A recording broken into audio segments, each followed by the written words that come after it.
Hello everyone, welcome back to our channel, Let's Chats. അപ്പോൾ ഈ ഒരു വീഡിയോയിൽ VC ഹാരിസ് എഴുതിയിട്ടുള്ള 50 ഇയേഴ്സ് ഓഫ് മലയാളം സിനിമയാണ് നമുക്ക് ഡിസ്കസ് ചെയ്യാനായിട്ടുള്ളത്. അപ്പോൾ അതിൻ്റെ ടൈറ്റിൽ പറയുന്ന പോലെ തന്നെ ഏകദേശം ഒരു 50 വർഷത്തോളമുള്ള മലയാള സിനിമയുടെ ഒരു എവല്യൂഷനാണ്. അതേപോലെ തന്നെ എന്തൊക്കെ ചേഞ്ചസ് ആണ് ഓരോ പതിറ്റാണ്ടുകളിലും വന്നിട്ടുള്ളത്. അതേപോലെ തന്നെ ഓരോ പതിറ്റാണ്ടുകളിലും ആ ഒരു സിനിമയ്ക്ക് വന്നിട്ടുള്ള മാറ്റങ്ങൾ മാത്രമല്ല, ആ കാലഘട്ടത്തിൽ ഇറങ്ങിയിട്ടുള്ള സിനിമകളും സമൂഹവും തമ്മിലുള്ള റിലേഷൻസ് എന്തൊക്കെയാണ്, അതിനെക്കുറിച്ചൊക്കെ ഒന്ന് ചുരുക്കിയിട്ട് പറഞ്ഞിട്ടുള്ള ഒരു ചാപ്റ്ററാണ് നമുക്ക് പഠിക്കാനുള്ള 50 ഇയേഴ്സ് ഓഫ് മലയാളം സിനിമ. നമുക്ക് ടെക്സ്റ്റിലോട്ട് പോകാം.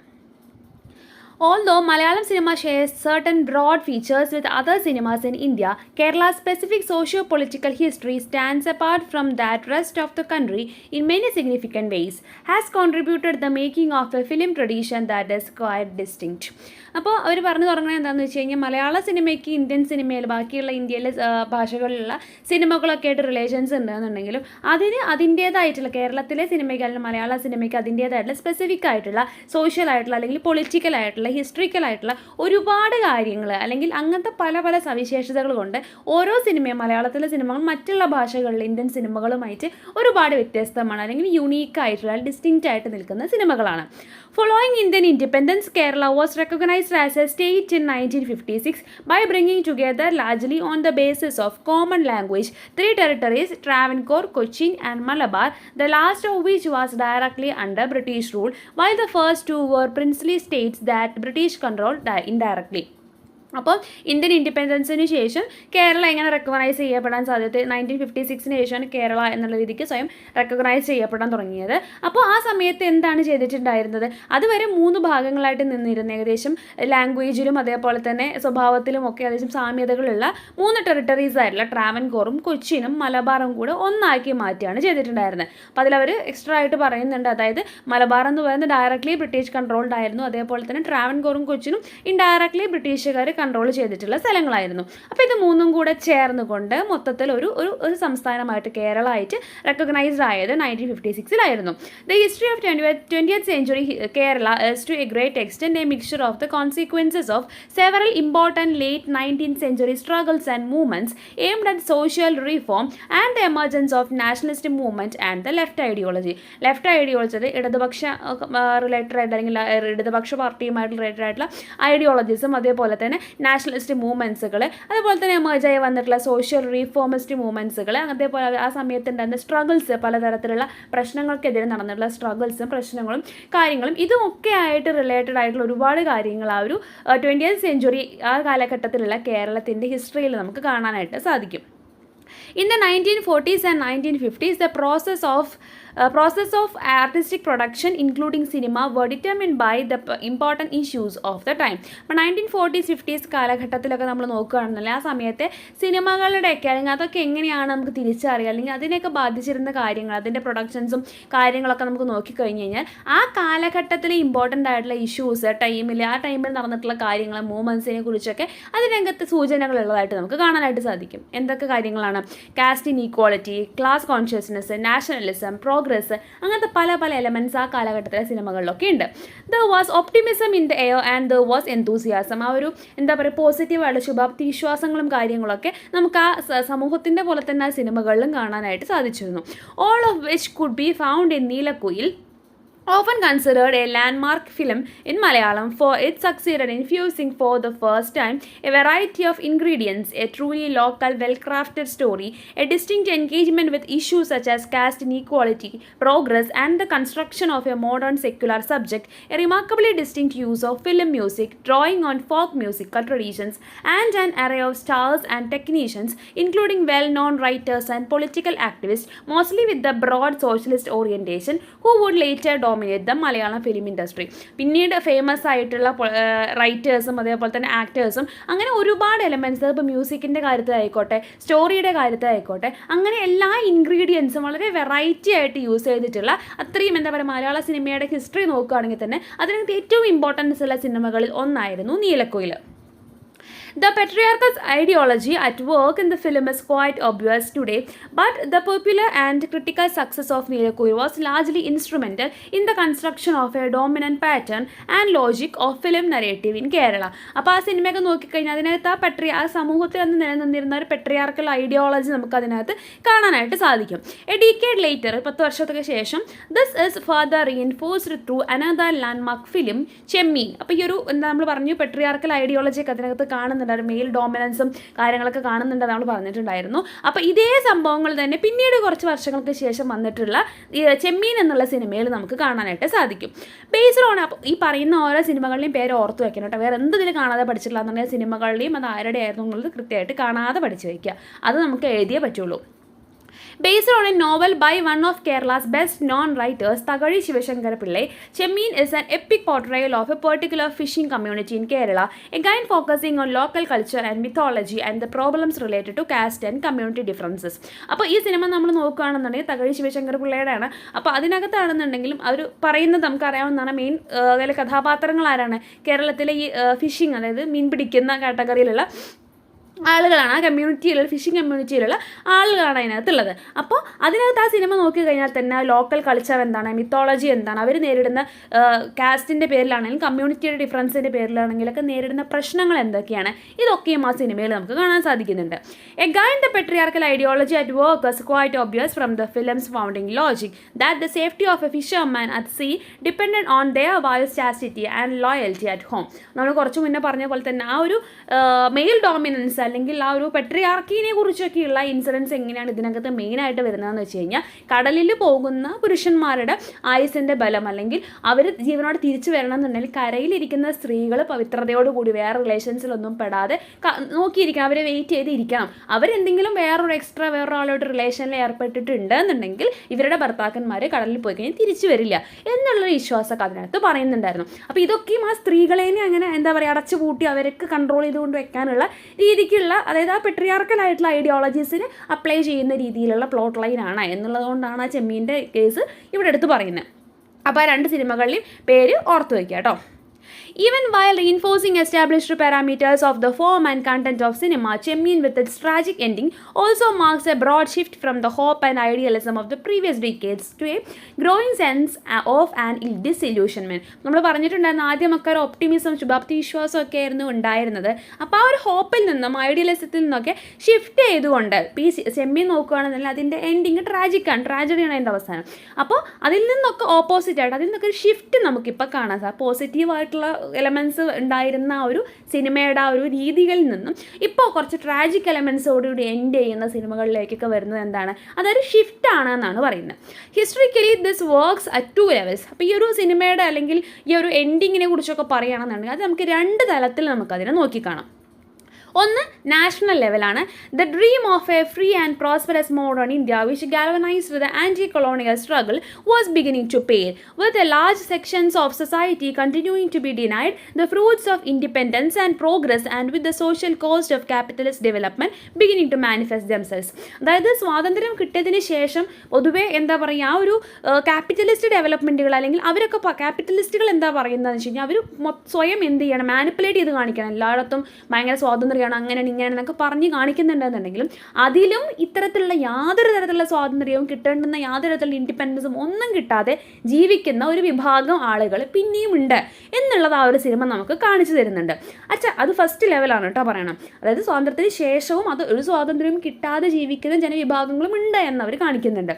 അനദർ ലെവൽ, രണ്ടാമത്തെ ലെവൽ പറയുകയാണെന്നുണ്ടെങ്കിൽ in Kerala the left ideology was under stress with the developments in the USSR, eastern Europe and other parts of the world beginning to impact on the communist outfits in India, leading to rifts within and discontent outside. അതായത് ആ ഒരു left ഐഡിയോളജിയുടെ അകത്ത് തന്നെയുള്ള അല്ലെങ്കിൽ അകത്തും പുറത്തുമായിട്ടുള്ള പ്രശ്നങ്ങൾ, ഡിസ്കണ്ടൻറ്റുകളും റിഫ്റ്റുകളും ഒക്കെ ആ ഒരു കാലഘട്ടത്തിൽ ഉണ്ടായിരുന്നു.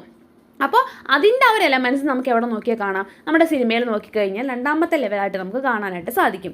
All this helped bring to the fore the underlying tensions in society relating to urbanisation, bourgeoisification, the realignment of caste and communities within the new policy and broadly the conflicting trajectories of tradition and modernity. അപ്പോൾ ഈ 2 കാരണങ്ങൾ കൊണ്ട് ഒന്ന് പറയുന്ന കാര്യം എന്താണ്, സ്വാതന്ത്ര്യം കിട്ടിയതിനും ശേഷവും ഒരു വിഭാഗം ജനങ്ങൾക്ക് അതുമായിട്ട് യാതൊരു ബന്ധവും ഉണ്ടായിരുന്നില്ല. രണ്ടെന്ന് പറയുന്നത് ഇത്തരത്തിലുള്ള ലെഫ്റ്റ് ഐഡിയോളജിക്ക് ആ ഒരു സമയത്ത് കാലഘട്ടത്തിൽ ഉണ്ടായിരുന്ന സ്ട്രെസ്സും കാരണങ്ങളും ഒക്കെ കൂടിയായി കഴിഞ്ഞ് കഴിഞ്ഞപ്പം സൊസൈറ്റിയിൽ ഉണ്ടായിരുന്ന എല്ലാ തരത്തിലുള്ള ആ ഒരു ബൂർഷ്വാസിൻ്റെ പോലത്തെ ആ ഒരു മനോഭാവങ്ങളും കാര്യങ്ങളും അങ്ങനത്തെ സപ്രഷൻസും കാര്യങ്ങളും അതേപോലെ തന്നെ കാസ്റ്റ് കമ്മ്യൂണിറ്റി ബേസ്ഡ് ആയിട്ടുള്ള ഡിസ്ക്രിമിനേഷൻസ് അങ്ങനത്തെ ഒരുപാട് കോൺഫ്ലിക്റ്റുകളും പ്രശ്നങ്ങളും ഒക്കെ ഉയർന്നു വന്നിട്ടുണ്ടായിരുന്നു. അപ്പോൾ ഈ രണ്ട് കാര്യങ്ങളും എന്ത് ചെയ്യണം ആ ഒരു സിനിമയിൽ നമുക്ക് നോക്കി കാണാനായിട്ട് സാധിക്കും. This shift, which could be read into mean to a certain extent with historical insight, began to mark Malayalam literature in a big way in 1960s with the emergence of what is often called the modernist movement. അപ്പോൾ അതിനുശേഷമാണ് ആ ഒരു അതിനെ influence ചെയ്തിട്ട് അല്ലെങ്കിൽ അതിനുശേഷം വന്നിട്ടുള്ളതാണ് ആ ഒരു മോഡേണിസ്റ്റ് മൂവ്മെൻറ്റും കാര്യങ്ങളൊക്കെ. The new cinema that emerged in the early 1970s spearheaded the Adu Gopalakrishnan, G. Aravindan, John Abram and others, and often dubbed art cinema, was a response to the shifting grounds of politics and aesthetics. അപ്പോൾ ആ ഒരു പൊളിറ്റിക്സിൻ്റെയും ഇസ്തറ്റിക്സിൻ്റെ ഒക്കെ ഒരു shifting ഗ്രൗണ്ടായിട്ട് അല്ലെങ്കിൽ ആ shifting ഗ്രൗണ്ടിനെതിരെ വന്നൊരു response ആയിട്ട് ഈ പറഞ്ഞ പോലെ അടൂർ ഗോപാലകൃഷ്ണൻ്റെയും ജി അരവിന്ദൻ്റെയും ഒക്കെ ഒരുപാട് സിനിമകൾ പിന്നീട് വരേണ്ടായി. സ്വയംവരം അടൂർ ഗോപാലകൃഷ്ണൻ്റെ സിനിമയാണ്. Arguably the inaugural film in this genre articulates the crisis of the middle class torn between the traditional social norms relating to family and sexuality and the modern impulse to choose for oneself and move on. അപ്പോൾ ആ ഒരു സ്വയംവരത്തിനകത്ത് നമുക്ക് നോക്കിയിട്ടുണ്ടെങ്കിൽ ആ ഒരു middle ക്ലാസിൻ്റെ ആ ഒരു സിറ്റുവേഷനാണ് കാണാനായിട്ട് സാധിക്കുന്നത്. അതായത് ട്രഡീഷണൽ സോഷ്യൽ നോംസ് എടുക്കണോ അല്ലാന്നുണ്ടെങ്കിൽ അതേപോലെ തന്നെ ആ ഒരു മോഡേൺ ആയിട്ടുള്ള സിറ്റുവേഷൻസിലേക്ക് പോകണോ അല്ലാന്നുണ്ടെങ്കിൽ ആ ഒരു ഫാമിലി റിലേറ്റഡ് ആയിട്ടുള്ള പ്രശ്നങ്ങൾ സെക്ഷുവാലിറ്റി റിലേറ്റഡ് ആയിട്ടുള്ള പ്രശ്നങ്ങൾ അതേപോലെ തന്നെ modern impulse to choose for oneself and move on. അപ്പോൾ ആ ഒരു മോഡേൺ ലൈഫ് ചൂസ് ചെയ്തുകൊണ്ട് അല്ലെങ്കിൽ അവനവൻ്റെ ആ ഒരു ലൈഫ് ചൂസ് ചെയ്തുകൊണ്ട് മൂവ് ഓൺ ചെയ്യണോ അങ്ങനത്തെ ഒരുപാട് കോൺഫ്ലിക്റ്റുകൾ കാണിക്കുന്ന ഒരു സിനിമയായിരുന്നു സ്വയംവരം. The film reflects the general discontentment in urban or semi-urban life. എല്ലാത്തിലുമുള്ള ഒരു എന്താ പറയുക ആ ഒരു താല്പര്യമില്ല അല്ലെങ്കിൽ സാറ്റിസ്ഫാക്ഷൻ ഇല്ലാത്ത ഒരവസ്ഥയൊക്കെ നമുക്ക് അതായത് ഏർബൺ ലൈഫിലാണെങ്കിലും സെമി ഏർബൺ ലൈഫിലാണെങ്കിലും ഒന്നും ആ ഒരു സംതൃപ്തി ഇല്ലാത്ത അസംതൃപ്തമായിട്ടുള്ള ആ ഒരു അവസ്ഥയൊക്കെ അതിനകത്ത് കാണുന്നുണ്ട്. വിത്ത് ദ പ്രോബ്ലംസ് ഓഫ് അൺഎംപ്ലോയ്മെൻറ്റിനെ കുറിച്ച് പറയുന്നുണ്ട്. Poverty, lack of opportunities playing a crucial role. In the process the film also invents a new cinematic idiom, something that will continue to inform much artistic work in the next 2 decades. അപ്പോൾ അതിനകത്ത് പറയുന്ന cinematic idiom അല്ലെങ്കിൽ അതിനകത്ത് പറയുന്ന ആ ഒരു കാര്യങ്ങളും അല്ലെങ്കിൽ ആ ഒരു ആർട്ടിസ്റ്റിക് ആയിട്ടുള്ള വർക്കും കാര്യങ്ങളൊക്കെ പിന്നീടുള്ള 2 decadesോളം അത് കണ്ടിന്യൂ ചെയ്തു വരുന്നതായിട്ട് നമുക്ക് കാണാം. In a slightly different though related way G Aravindan's Thampu enacts the drama inherent in a village community coming face to face with certain images of modernity represented by the arrival of a circus troupe. അപ്പോൾ അടുത്തത് ഇതുമായിട്ട് related ആയിട്ടുള്ള എന്നാൽ different ആയിട്ടുള്ള വേയിൽ ഈ പറഞ്ഞ പ്രശ്നങ്ങളൊക്കെ അവതരിപ്പിക്കുന്ന ജി അരവിന്ദൻ്റെ സിനിമയായിരുന്നു തമ്പ് എന്നുള്ളത്. അപ്പോൾ അത് മെയിനായിട്ടും റിവോൾവ് ചെയ്ത് നിൽക്കുന്നത് എന്താണെന്ന് വെച്ച് കഴിഞ്ഞാൽ ഒരു സ്ഥലത്ത് ഗ്രാമത്തിലേക്ക് ഒരു സർക്കസ് ട്രൂപ്പ്, അതിനാണ് തമ്പ് എന്നുള്ളതാണ് ഉദ്ദേശിക്കുന്നത് കേട്ടോ. അപ്പോൾ സർക്കസ് ട്രൂപ്പ് വരികയും അതിനുശേഷം സംഭവിക്കുന്ന പ്രശ്നങ്ങളാണ് അതിൽ സിനിമയിൽ കാണിക്കുന്നത്. The village youth feeling tempted to abandon the traditional role and join the circus signifies the tensions that underwrite the rural or urban divide as well as social mobility in Kerala. അപ്പോൾ ആ ഒരു circus troupe അവിടെ വന്നതിന് ശേഷം അവിടെ ഉണ്ടായിരുന്ന നാട്ടിലുണ്ടായിരുന്ന traditional അതായത് traditional ആയിട്ട് ചിലപ്പോൾ കമ്മ്യൂണിറ്റീസിൻ്റെ ആയിട്ടുള്ള തൊഴിലുകളുണ്ടല്ലോ. അപ്പോൾ അത്തരത്തിലുള്ള ജോലികളും കാര്യങ്ങളൊക്കെ ചെയ്തിരുന്നവരൊക്കെ ആ ജോലിയൊക്കെ ഉപേക്ഷിച്ചിട്ട് ഈ സർക്കസ് ട്രൂപ്പിലേക്ക് അവിടേക്ക് ജോലിക്ക് കയറുന്ന ഒരവസ്ഥ, അവിടേക്ക് അതിനോട് പരക്കം പാകുന്ന യുവാക്കളുടെ ഒരവസ്ഥ നമുക്ക് ആ സിനിമയിൽ കാണാനായിട്ട് സാധിക്കും. That the film does this without being sentimental or tragic is quite significant, for it calls attention to the resilience of village life even in the face of steep challenges from within and outside. അപ്പോൾ ഇത്തരത്തിലൊരു topic അവതരിപ്പിക്കാൻ വേണ്ടിയിട്ട് അവരൊരിക്കലും sentimental ആയിട്ടൊരു രീതിയോ ട്രാജിക്കലായിട്ടുള്ള സംഭവം ഒന്നും use ചെയ്തിട്ടില്ല എന്നുള്ളത് വളരെ സിഗ്നിഫിക്കൻ്റ് ആയിട്ടുള്ള ഒരു കാര്യമാണ്. During the 1970s, there was a stiff interrogation of several modes of traditional thought and life, including the values associated with religious beliefs and practices. അപ്പോൾ അതിനുശേഷം ഒരു 1970s ആയപ്പോഴത്തെ കാര്യമാണ് പറഞ്ഞത്. There was a stiff interrogation of several modes of traditional thought and life. അതായത് traditional തോട്ടിനെ കുറിച്ചും ലൈഫിനെ കുറിച്ചൊക്കെയുള്ള ഒരുപാട് സ്റ്റിഫായിട്ടുള്ള ഇൻറ്ററോഗേഷൻസ് ആ സമയത്ത് ഉയർന്നു വന്നിട്ടുണ്ടായിരുന്നു. Including the values associated with religious beliefs and practices. ആ റിലീജിയസ് ബിലീഫ്സിനെ കുറിച്ചും അതേപോലെ തന്നെ പ്രാക്ടീസസിനെ കുറിച്ചും റിച്വൽസിനെ കുറിച്ചും ഒക്കെയുള്ള അതൊക്കെ ഒരു പ്രശ്നമായിട്ട് അല്ലെങ്കിൽ അതിനെക്കുറിച്ചൊക്കെ ഡിസ്കഷൻസ് വന്നിട്ടുള്ള ഒരു സമയമായിരുന്നു. The secularisation and modernisation of the Indian polity helped to critique the religious in more ways than once. one, though it should be noted immediately that by the 1990s the process was being reversed. അപ്പോൾ ആ ഒരു 1970s കാലഘട്ടത്തിലൊക്കെ സെക്കുലറൈസേഷനും അതേപോലെ മോഡേണൈസേഷനും ഒക്കെ വന്നതുകൊണ്ട് തന്നെ റിലീജിയനെ കുറിച്ച് അല്ലെങ്കിൽ മതപരമായിട്ടുള്ള കാര്യങ്ങളെക്കുറിച്ച് അന്ധവിശ്വാസങ്ങളെക്കുറിച്ചൊക്കെ ഒരുപാട് ക്രിട്ടിക്ക് ചെയ്യാനുള്ള സിറ്റുവേഷൻസ് ഉണ്ടായിരുന്നു, പല പല മാർഗ്ഗങ്ങളിലും ഉണ്ടായിരുന്നു. പക്ഷെ അതൊക്കെ കഴിഞ്ഞൊരു 1990s ആയപ്പോഴേക്കും ഇത് നേരെ തിരിച്ചായി എന്നാണ് പറയണം. അതായത് റിലീജിയനെ ചോദ്യം ചെയ്യുന്നതിന് പകരം അതിനെ സപ്പോർട്ട് ചെയ്യുന്ന അല്ലെങ്കിൽ അതിന് കൂടുതൽ വിശ്വാസികളും കാര്യങ്ങളും വരുന്ന അവസ്ഥ കാണാൻ തുടങ്ങി. But the fact that M T Vasudevan Nair could depict in Nirmalyam, ഈ നമ്മുടെ പേര് ഓർത്ത് വയ്ക്കണം, the degeneration that social change with all its implications for the priest and the laity alike brought to temple related rituals is doubly significant when religious intolerance and fundamentalism are on the rise. അപ്പോൾ നിർമ്മാല്യ cinema നമ്മൾ നോക്കുകയാണെന്നുണ്ടെങ്കിൽ ആ ഒരു religious ആയിട്ടുള്ള ഇൻടോളറൻസും ആ ഒരു അസഹിഷ്ണുതയും അതേപോലെ തന്നെ ഫണ്ടമെൻ്റലിസവും ഒക്കെ ഉണ്ടായിരുന്ന ആ ഒരു സമയത്ത് സംഭവിച്ചിട്ടുള്ള സോഷ്യൽ ചേഞ്ചിൻ്റെ അല്ലെങ്കിൽ എന്താ പറയുക ഡീജനറേഷൻ ദാറ്റ് സോഷ്യൽ ചേഞ്ച്, ആ സോഷ്യൽ ചേഞ്ചിൻ്റെ ഒരു ഡീജനറേഷനെ കുറിച്ചും കാര്യങ്ങളെക്കുറിച്ചും പ്രീസ്റ്റുകളെ കുറിച്ചാണെങ്കിലും ലേറ്റിനെ കുറിച്ചാണെങ്കിലും ഇതിനെക്കുറിച്ചൊക്കെയും എടുത്ത് ടെമ്പിൾ റിലേറ്റഡ് ആയിട്ട് റിച്വൽസിനെ കുറിച്ചൊക്കെയും എടുത്ത് പറഞ്ഞിട്ടുള്ള സിനിമയായിരുന്നു Nirmalyam. It is customary to treat 1975 as a watershed in the history of post-independence India, for it makes the declaration in the face of largely imagined threats of national emergency a constitutional move that seriously curtailed all kinds of political and civil rights and vested unbridled power in a handful of politicians, government functionaries and the police. അപ്പോൾ 1975 എന്ന് പറഞ്ഞാൽ important ആയിട്ടുള്ള ഒരു കാലഘട്ടമായിരുന്നു നമ്മുടെ ഹിസ്റ്ററിയിൽ എന്നാണ് പറയുന്നത്. അപ്പോൾ പോസ്റ്റ് ഇൻഡിപെൻഡൻസ് ശേഷം അത്രയും ഇമ്പോർട്ടൻസ് ആയി ഇയറിൽ വരാൻ കാരണം എന്താണ്? അത് നാഷണൽ എമർജൻസിയാണ്. അപ്പോൾ ആ ഒരു എമർജൻസി പ്രഖ്യാപിച്ചതിന് ശേഷം എന്ത് സംഭവിച്ചിട്ടുണ്ടായിരുന്നു? പൊളിറ്റിക്കലായിട്ടുള്ള സിവിൽ റൈറ്റ്സ് അല്ലെങ്കിൽ പൊളിറ്റിക്കൽ റൈറ്റ്സും സിവിൽ റൈറ്റ്സും അത്തരത്തിലുള്ള മനുഷ്യരുടെ എല്ലാ അവകാശങ്ങളെയും അങ്ങനെ വെട്ടിക്കുറച്ച് ചുരുക്കി ഇല്ലാതാക്കുന്ന ഒരു അവസ്ഥ നമ്മൾ ആ കാലഘട്ടത്തിൽ കണ്ടിട്ടുണ്ടായിരുന്നു. This period produced A crop of films of which അമ്മ അറിയാൻ ഇസ് എ റിമാർക്കബിൾ എക്സാമ്പിൾ. അപ്പോൾ ഈ ആ ഒരു കാലഘട്ടത്തിനെ ബേസ് ചെയ്തുകൊണ്ട് പല സിനിമകളും ഇറങ്ങിയിട്ടുണ്ടായിരുന്നു. അതിൽ ഇമ്പോർട്ടൻ്റ് ആയിട്ടുള്ള ഒന്നാണ് Amma Ariyan. The film takes the form of a journey from one part of Kerala to another and charts the dreams and aspires of a group of men who try to identify themselves with the cause but finally arrive at a sense of utility which is still politically meaningful. അപ്പോൾ ആ സിനിമയിൽ കേരളത്തിൻ്റെ ഒരു ഭാഗത്തു നിന്നും മറ്റൊരു ഭാഗത്തേക്കുള്ള യാത്രയാണ് കാണുന്നത്. അപ്പോൾ അതിനകത്ത് കുറച്ച് ചെറുപ്പക്കാർ അല്ലെങ്കിൽ കുറച്ച് പുരുഷന്മാർ മെൻ എന്ത് ചെയ്യുന്നുണ്ട്, അവർ അവരുടെ ഐഡൻറ്റിറ്റി സെർച്ച് ചെയ്യാൻ വേണ്ടിയിട്ട് അല്ലെങ്കിൽ അവരെന്താണ് ആ ഒരു കോസ്, എന്തെങ്കിലും പ്രശ്നങ്ങൾ അല്ലെങ്കിൽ ആ ഒരു കൺഫ്യൂഷൻസ് അവരുടെ ലൈഫിൽ ഉണ്ടാവുന്നുണ്ടെങ്കിൽ എന്താണ് അതിന് കാരണമെന്ന് അറിയാൻ വേണ്ടി ഇറങ്ങി പുറപ്പെടുന്നത് നമുക്ക് കാണാം. പക്ഷേ അതിൻ്റെ അവസാനം എന്താണ്, അവർക്ക് യാതൊരു തരത്തിലുള്ള മറുപടികളും അല്ലെങ്കിൽ ആൻസേഴ്സും കിട്ടുന്നില്ല.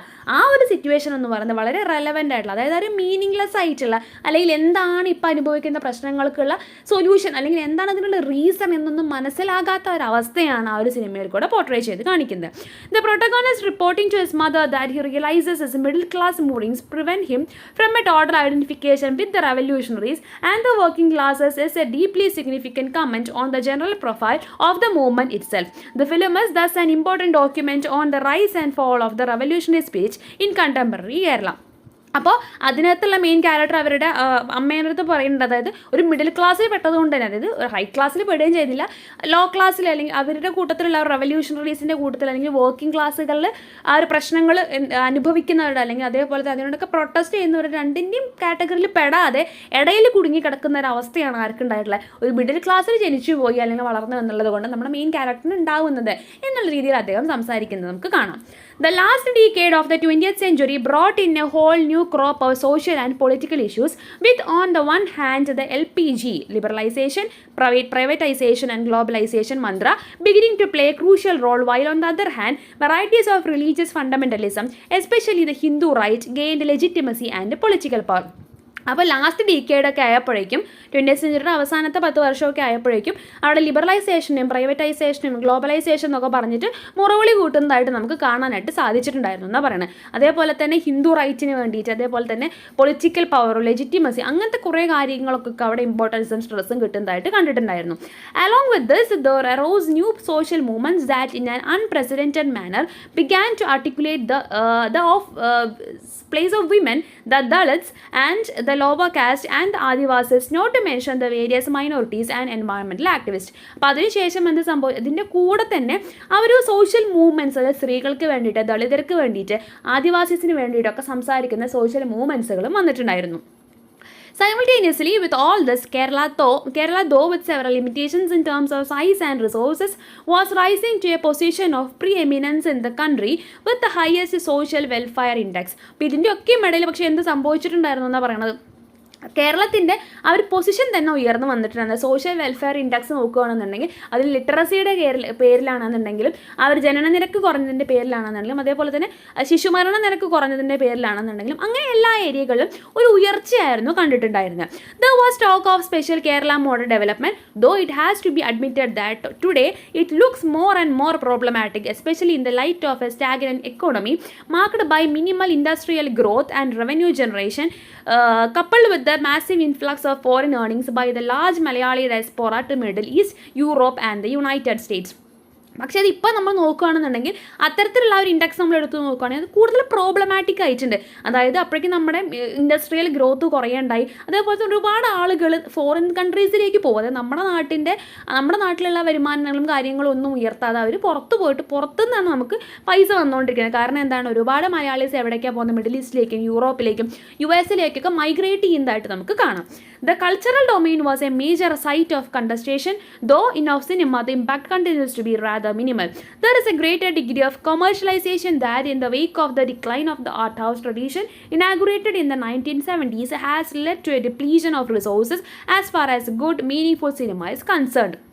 അപ്പോൾ അതിനുശേഷമാണ് കൊമേഴ്ഷ്യലൈസേഷൻ വരുന്നത്. അപ്പോൾ അത്രയും കാലം ഉണ്ടായിരുന്ന ആ ഒരു നല്ല കഥകൾ അല്ലെങ്കിൽ നല്ല മീനിങ് ഫുൾ ആയിട്ടുള്ള കഥകൾ എന്നൊക്കെ നമ്മൾ പറയുമല്ലോ, അപ്പോൾ അത്തരത്തിലുള്ള സിനിമകൾക്കൊക്കെ ഒരു ഡിപ്ലീഷനാണ് അതിന് ശേഷം കണ്ടിട്ടുണ്ടായിരുന്നത്. At the same time there is greater variety in the kinds of cinema produced. പക്ഷേ ആ ഒരു ഗുഡ് സിനിമ അല്ലെങ്കിൽ മീനിങ് ഫുൾ സിനിമ ഒക്കെ കുറഞ്ഞു, അല്ലെങ്കിൽ എന്താ പറയുക, അതിനൊക്കെ ഡിപ്ലീഷനാണ് സംഭവിച്ചതെന്നുണ്ടെങ്കിലും അവിടെ ഒരുപാട് വെറൈറ്റീസ് ഓഫ് സിനിമകൾ പ്രൊഡ്യൂസ്ഡ് ചെയ്യപ്പെടുന്നുണ്ടായിരുന്നു. While images relating to the Hinduisation of culture are on the rise, there are also attempts to radically redefining the form and content of cinema. Shaji and Karun's Vanaprastham, The Last Dance, or instance reworks material drawn from Kerala's performance art traditions with a view toward redefining and re-articulating the subject of art in the light of shifting societal perceptions. അത് societal സാമൂഹികപരമായിട്ടുള്ള കാഴ്ചപ്പാടുകളിൽ നിന്നൊക്കെയുള്ള ആ ഒരു ഷിഫ്റ്റിങ്ങിൽ നിന്ന് അല്ലെങ്കിൽ അതിൻ്റെയൊക്കെ എന്താ പറയുക ഒരു ആർട്ടിനെ subject ചെയ്തുകൊണ്ട് വന്നിട്ടുള്ളൊരു ഫിലിമായിരുന്നു നമ്മൾ പറഞ്ഞ ഷാജി ആൻഡ് കരുണൻ്റെ വാനപ്രസ്ഥം എന്നുള്ളത്. T.V. Chandran's work is also exemplary in this regard. While being firmly rooted in the formative political culture of the late 1970s and 1980s, his films have continually sought to redefine themselves in the context of the changing times. ആ മാറുന്ന സമയത്തിനെ കുറിച്ച് അല്ലെങ്കിൽ എന്താ പറയുക ഫോമാറ്റീവ് ആയിട്ടുള്ള political culture root ചെയ്തിട്ടുള്ള അല്ലെങ്കിൽ അതിൽ വേരോടിയിട്ടുള്ള ഒരു അവസ്ഥയെ കുറിച്ചൊക്കെ പറയുന്നൊരു സിനിമയാണ്. അല്ലെങ്കിൽ അവരുടെ വർക്കുകൾ, അതായത് T.V. ചന്ദ്രൻ്റെ വർക്കുകൾ നമുക്ക് അത്തരത്തിലുള്ള ചേഞ്ചിങ് ആയിട്ടുള്ള അവസ്ഥകളൊക്കെ നമുക്ക് കാണാനായിട്ട് സാധിക്കുന്നുണ്ടായിരുന്നു. This is amply borne out by his 2003 film പാഠം 1 ഒരു വിലാപം. ആ സിനിമയെ കുറിച്ചാണ് അവർ പറഞ്ഞത്. And in the history of Malayalam cinema, there has been no dearth of films that address themselves to the life world of the Muslims in Kerala. അപ്പോൾ നമ്മൾ മലയാള സിനിമകൾ എടുത്ത് നോക്കുകയാണെന്നുണ്ടെങ്കിൽ അതിൽ മുസ്ലിംസിൻ്റെ ലൈഫിനെ കുറിച്ച് പറയുന്ന സിനിമകൾക്കൊന്നും വലിയ ക്ഷാമമില്ല. Demographically, Kerala is different from the rest of India in that its population is nearly 40% non-Hindus, while among the Hindus themselves it is the backward caste called Iravas who predominate. അപ്പോൾ നമ്മൾ കേരളത്തിൻ്റെ പോപ്പുലേഷൻ നോക്കുകയാണെന്നുണ്ടെങ്കിൽ അതിൽ 40% ഹിന്ദുക്കളാണ് ഉള്ളത്. അപ്പോൾ അതിൽ തന്നെ പിന്നെ നോക്കുമ്പോൾ എത്ര ശതമാനം, 60% ഹിന്ദുക്കളാണ്, അവർ തന്നെയാണ് ഡോമിനേറ്റ് ചെയ്ത് നിൽക്കുന്നത്. പക്ഷേ ഹിന്ദുക്കളിൽ തന്നെ ആ ഒരു ബാക്ക്വേർഡ് ആണ് എന്ന് പറയപ്പെടുന്ന ഈഴവാസാണ് ഏറ്റവും കൂടുതൽ പേരുള്ളത്. Yet the representation of the minorities down the decades have been quite problematic in general, probably because in spite of constitutional imperatives, secularism as a social agenda continues to be a vexed issue in India. അപ്പോൾ ആ ഒരു ഹിന്ദുസിൽ തന്നെ ഏറ്റവും കൂടുതൽ എണ്ണമുള്ളതാ പറഞ്ഞ backward എന്ന് പറയപ്പെടുന്നവരാണെന്നുണ്ടെങ്കിലും അവരെക്കുറിച്ച് സംസാരിക്കുന്ന അല്ലെങ്കിൽ അവരെ റെപ്രസെൻറ്റ് ചെയ്തുകൊണ്ടുള്ള വർക്കുകൾ എന്ന് പറയുന്നത് അല്ലെങ്കിൽ അതിനെക്കുറിച്ചൊക്കെ പറയുമ്പോൾ തന്നെ അതെന്താണ് വളരെ പ്രോബ്ലമാറ്റിക് ആയിട്ടുള്ളൊരു അവസ്ഥയായിരുന്നു ഉണ്ടായിരുന്നത്. It is in this context that one has to look at films such as Olavum Theeravum and പാഠം 1 ഒരു വിലാപം. ആ സിറ്റുവേഷനിലൊക്കെയാണ് നമുക്ക് ഈ 2 സിനിമകളുടെ ഇമ്പോർട്ടൻസ് നമുക്ക് കാണാനായിട്ട് സാധിക്കുന്നത്. ഏതൊക്കെയാണ് സിനിമകൾ? ഓളവും തീരവും ആൻഡ് പാഠം 1 ഒരു വിലാപം. വാട്ട് അബൌട്ട് ഫിലിം മ്യൂസിക്കിനെ കുറിച്ചാണ് ഇനി പറയാനുള്ളത്. It is easy to see that the forms and traditions of music that prevailed in Kerala till the dawn of the 20th century were more or less community or region specific. There was no particular musical tradition that all the people of Kerala, or at least a large majority of the people, regardless of community, caste and regional differences, could listen to. അതായത് ആ ഒരു കാലഘട്ടത്തിലൊക്കെ നോക്കുകയാണെന്നുണ്ടെങ്കിൽ എല്ലാവർക്കും ഒരു എന്താ പറയുക, ആ സമയത്ത് ഉണ്ടായിരുന്ന മ്യൂസിക്കുകൾ എന്നൊക്കെ പറയുന്നത് ഒന്നെങ്കിൽ ഒരു കമ്മ്യൂണിറ്റിയെ ബേസ് ചെയ്തുകൊണ്ട് അല്ലെങ്കിൽ ഒരു റിലീജിയനെ സ്പെസിഫൈ ചെയ്തുകൊണ്ടൊക്കെ ഉള്ളതായിരുന്നു. എല്ലാ കമ്മ്യൂണിറ്റീസിനും എല്ലാ ഏരിയയിലുള്ള ആളുകൾക്കും ഒരുപോലെ ഇരുന്ന് കേൾക്കാൻ തരത്തിലുള്ള ഒരു പാട്ടുകൾ അല്ലെങ്കിൽ മ്യൂസിക്കുകളൊന്നും ആ സമയത്ത് ഉണ്ടായിരുന്നില്ല. അപ്പോഴാണ് നമ്മൾ appreciate and enjoy different sections of society had access to different forms of music. ഓരോ സെക്ഷൻസിനും ഓരോ തരത്തിലുള്ള മ്യൂസിക് എന്നുള്ള രീതിയിലാണ് ഉണ്ടായിരുന്നത്. All this change drastically with the advent of film music with its antecedents in theatre music and other such practices. ഇതിനൊക്കെയും change ചെയ്ത് കൊണ്ടുവന്നതായിരുന്നു സിനിമകളിലുള്ള സംഗീതങ്ങൾ, ഫിലിം മ്യൂസിക്കുകൾ. This was one kind of music that every one had access to. It was the kind of music that so to address diverse sections of society. പല sections of സൊസൈറ്റിയെ കുറിച്ച് address ചെയ്തുകൊണ്ടുള്ളത്, എന്നാൽ എല്ലാവർക്കും ഒരേപോലെ ഒരേ സ്ഥലത്തിരുന്ന് ആസ്വദിക്കാൻ പറ്റുന്ന തരത്തിലുള്ള പാട്ടുകളായിരുന്നു സിനിമയിലത്തെ പാട്ടുകൾ. In formal terms this was made possible by an apparently eclectic combination of elements drawn from a variety of sources, folk, classical and others. ഫോക്കിൽ നിന്ന് ക്ലാസിക്കൽ നിന്നൊക്കെ എടുത്തിട്ടുള്ള എലമെൻറ്റ്സ് ഒക്കെ ചേർത്തിട്ടുള്ളതായിരുന്നു. അതിൻ്റെയൊക്കെ കോമ്പിനേഷൻ ആയിരുന്നു film songs. The whole process coincides with the dynamics of the democratization of Indian society.